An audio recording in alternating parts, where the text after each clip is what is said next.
नमस्कार साथियों। आज मैं आपको एक ऐसे महान क्रांतिकारी की सोच के बारे में बताने जा रहा हूं, जिन्होंने न सिर्फ अंग्रेज़ों के खिलाफ लड़ाई लड़ी, बल्कि समाज की रूढ़ियों और अंधविश्वासों को भी चुनौती दी। वो हैं भगत सिंह।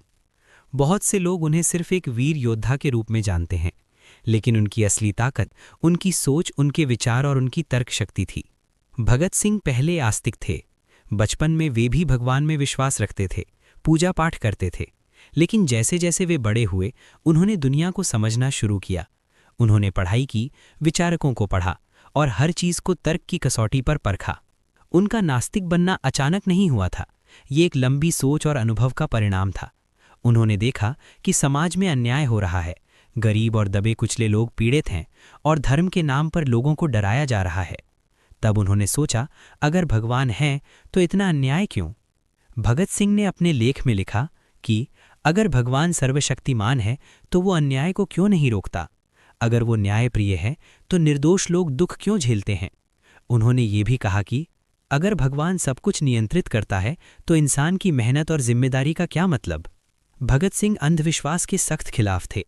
उन्होंने कहा कि डर और अज्ञानता इंसान को भगवान के सहारे पर निर्भर बनाती हैं।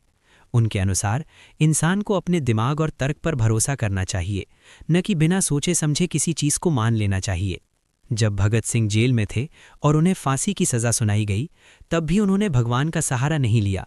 लोगों ने कहा कि अब तो भगवान को याद करो, लेकिन उन्होंने साफ मना कर दिया। उन्होंने कहा कि मैं नास्तिक हूं और मैं अपने विचारों पर अंत तक कायम रहूंगा। ये उनकी सबसे बड़ी हिम्मत थी। मौत के सामने भी अपने विचारों को नहीं छोड़ा। भगत सिंह का नास्तिक होना भगवान से नफरत नहीं था, बल्कि ये एक सोच थी। इंसान को खुद पर विश्वास करना चाहिए। समाज को बदलने के लिए तर्क और विज्ञान अपनाना चाहिए। अंधविश्वास और डर से बाहर निकलना चाहिए। उन्होंने कहा कि जो इंसान खुद पर भरोसा करता है, वही असली क्रांति ला सकता है। आज के युवाओं के लिए भगत सिंह का संदेश बहुत महत्वपूर्ण है। हर बात को सवाल करो, बिना सोचे समझे किसी चीज को मत मानो।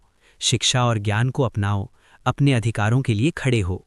अंत में भगत सिंह का नास्तिक होना सिर्फ एक विचार नहीं था, ये एक क्रांति थी, सोच की क्रांति। उन्होंने हमें सिखाया कि असली ताकत हमारे विचारों और कर्मों में होती है, किसी अदृश्य शक्ति में नहीं।